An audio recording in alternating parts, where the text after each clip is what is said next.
Welcome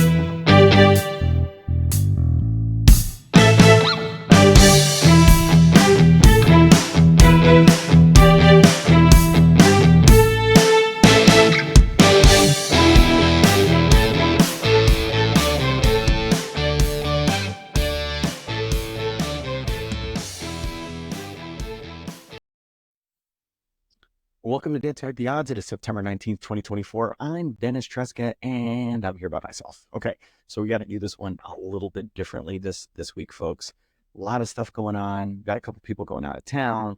Work's been crazy. We have a lot of kid stuff, so we just were not able to all meet at the same time. Sorry about that. I know that's always a lot more fun when we're sitting together, having a couple drinks. But this week, we're going to kind of try to piece it together a little bit. We still have some bets we'd like to look at.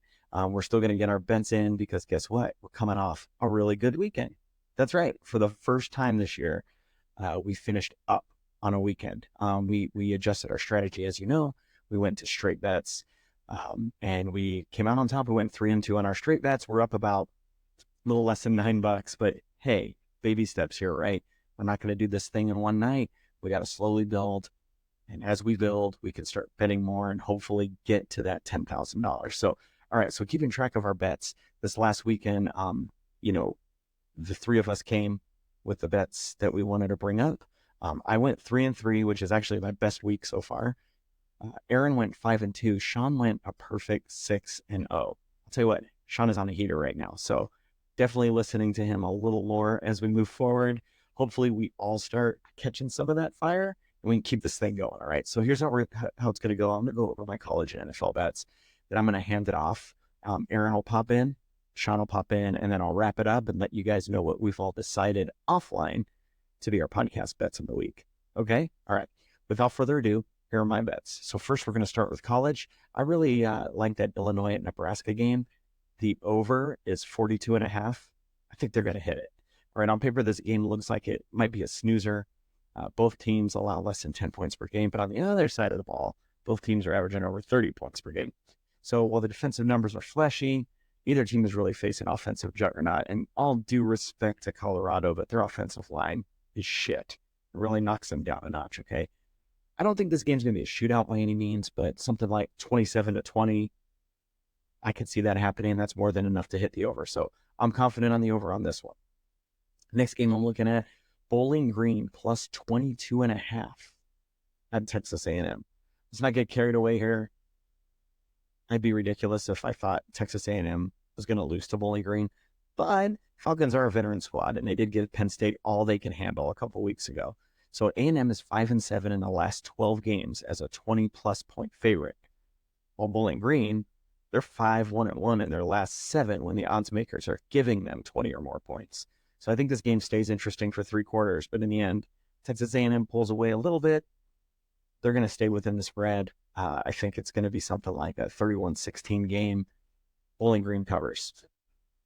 My last college game this week, going back to the well, as our boy Aaron likes to say, I like that Ole Miss game, all right? So Georgia Southern at Ole Miss, over 65.5. Rebels have been amazing this season. They're averaging 56 points a game. They've not given up a touchdown to any of their 3 opponents yet.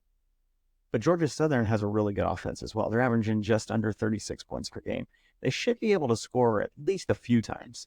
And we just need Ole Miss to play to their season average to hit this comfortably. So I see like a Ole Miss winning this 59-20, something like that, which would far exceed the over. So those are my 3 college bets. Looking over at the NFL side, Thursday night game, it's actually tonight. I like that New England at New York Jets, the under at 39.5. It's going to be a boring game. It's always a low-scoring affair when these two teams play. You add in Aaron Rodgers, who's looked like a pedestrian at best this year. The Jets O-line is struggling. They're already playing twice on the road in short week and now at home on a Thursday. And I think this is going to be under 40 points. New York Jets are 11-6 to the under at home since the start of 2022. And their last 8 meetings have closed at 39 points and have averaged 36.7 points. So this total isn't out of order, especially in a short week. Both offenses are limited. The Pats are playing really good defense. The series is 10-4 to the under since 2017 with an average total of 37.5. It's going to be a lot of running plays. Stick to the under. Next game, I like Denver at Tampa Bay. I like Tampa Bay to cover at -6.5. Broncos are a desperate 0-2 team that's been competitive in both of their losses, but they've lost by 6 and 7. While the Bucs are actually pretty fortunate to be up or to be 2-0 this year after being dominated yardage-wise at Detroit. But still, I love this matchup for Todd Bowles blitzing defenses versus a very bad Bo Nix. He's not good, folks. Broncos right tackle Mike Lynch, he's out due to an MCL injury. His backups are shaky at best. This is a Denver offense that's averaged 2.8 yards per play in the first 3 quarters before defenses moved into a less aggressive mode. Denver also could be down to 2 key defenders. Could be down 2 key defenders into a, it's just going to be bad. I'm not even going to go any further. I've said enough. Take Tampa Bay -6.5. Too many notes here. All right. So the last game, which is also my buckets of cash for the week, Carolina at Las Vegas. Las Vegas is only favored to win, -6.5. It's crazy. I'm jumping all over that. We obviously want that line under a touchdown. Panthers are the worst team in football. Sorry, Aaron. And the guy they hired as head coach is totally overwhelmed and has no idea what's going on. Has not been able to prepare this team to play or put together a decent game plan for the second-year quarterback, Bryce Young, who's somehow regressing from a brutal rookie season, right? Raiders are 8-2-1 against the spread under Antonio Pierce. Yes, that Antonio Pierce. Fuck that guy. You ruined my Sun Devils for a few years. I'll never forgive him. Anyways, he's actually doing a pretty good job. The D-line is, they're just going to destroy that Carolina offensive line. They have legit matchup problems at wide receiver and tight end, and the Raiders have now allowed only 17 points per game under Pierce. So Carolina has led for 9 whole seconds over its last 10 games. Plays with no confidence and has a -60 scoring differential already through 2 weeks. Jump on this, throw your cash at Las Vegas -6.5. All right, that's it for my bets, guys. I'm going to hand it over to Aaron, and he is going to give you his bets for the week.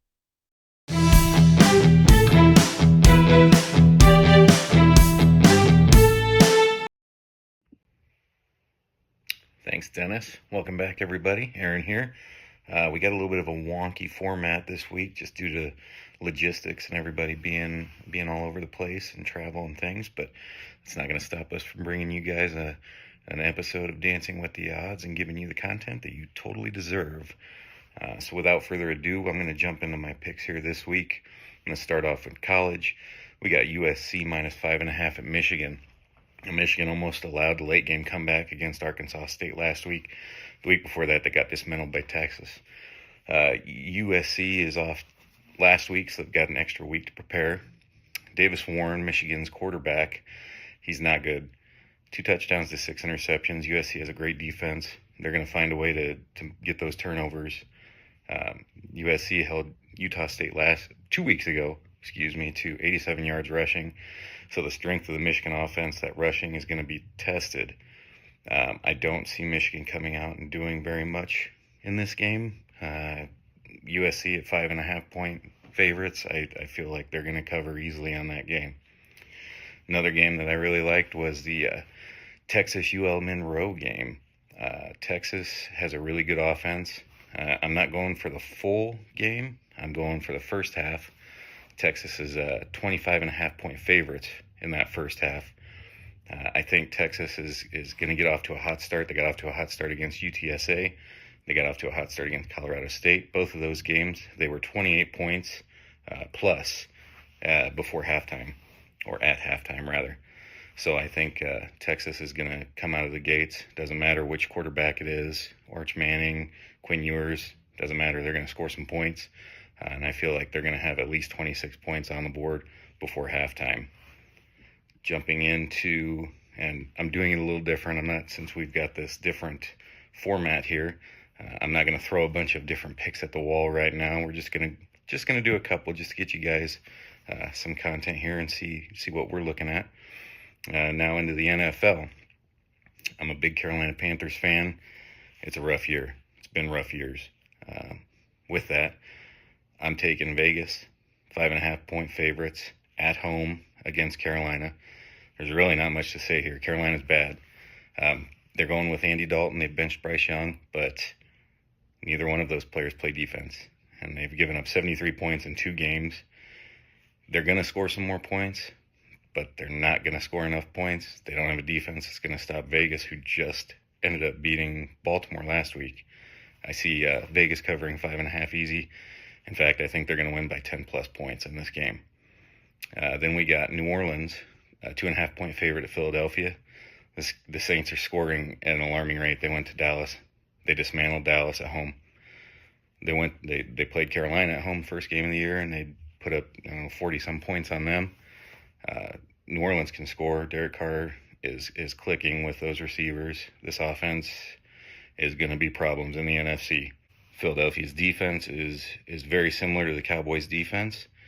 So I see Derek Carr and company continuing this hot streak that they've got going on the offensive side of the ball. I see them winning easily by at least a field goal, probably more.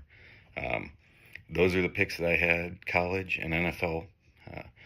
Just remember, like, subscribe, tell us what you think, interact with us. And with that, I'm going to turn it over to Sean. Thanks, guys.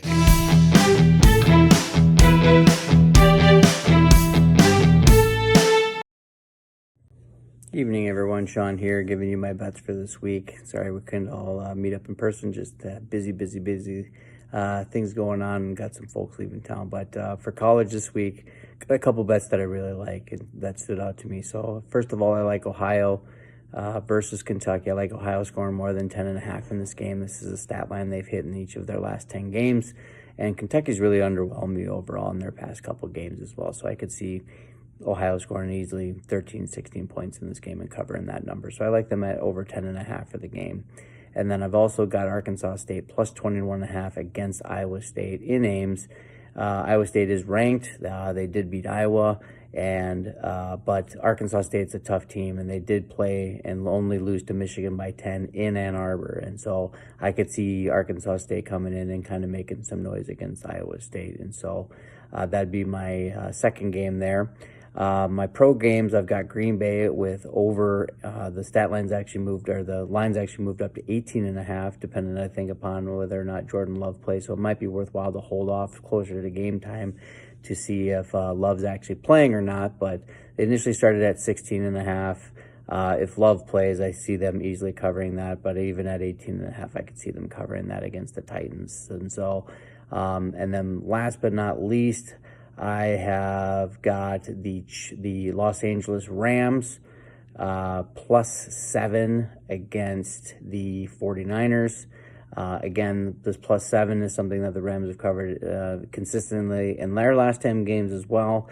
San Francisco's reeling from injuries with Deebo Samuel maybe out this next game, and for sure McCaffrey being out this next game. And so I could see the Rams keeping it close, probably within a field goal. I don't necessarily think they'll win, but I think it'll be close, and they could pull off the victory as well. So who knows? But those are my games. I'll probably parlay all 4 of mine. Since I was 6-0 last week, I might as well just try to parlay them all 4 together and see what happens. But we'll see what the guys think and come together and come up with our bet lines for y'all, and hopefully we can help everyone and not only ourselves make a little extra cash this weekend, but make the games a little bit more interesting and fun. So thanks for listening. Thanks for watching. And hopefully we'll see you together as a group here next time. And hopefully be feeling really good after this weekend's over, after we make a little money. So cheers. Thanks.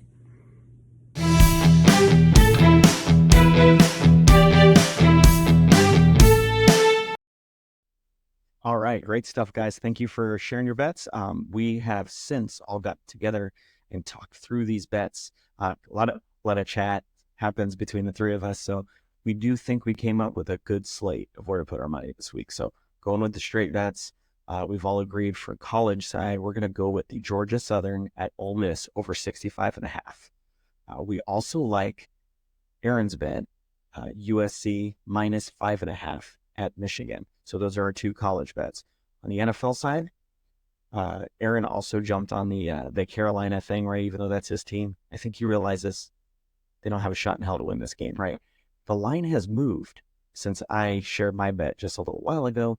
It's not even -6.5. It's actually -5.5. So we like it even more. So we're taking that Vegas to cover -5.5 versus Carolina.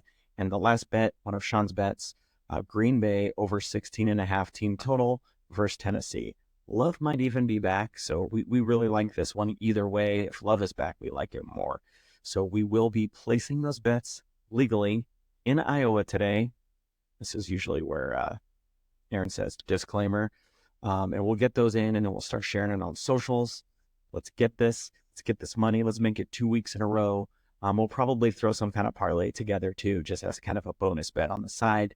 We'll let you guys know via socials how that goes. But anyway, thank you for bearing with us this week. It's been a little weird, but we wanted to get this content out. We really enjoy doing this, and we really enjoy engaging with all of you via socials. Please keep doing it. If you haven't done it already, please hit that subscribe button. Again, we are trying to get the subscriptions up to 1,000 by the end of the year. We're not even at 100 yet, right? But we're aiming high. We're aiming for these lofty goals, just like $10,000. So thank you for watching. Thank you for listening. We'll talk to you next week.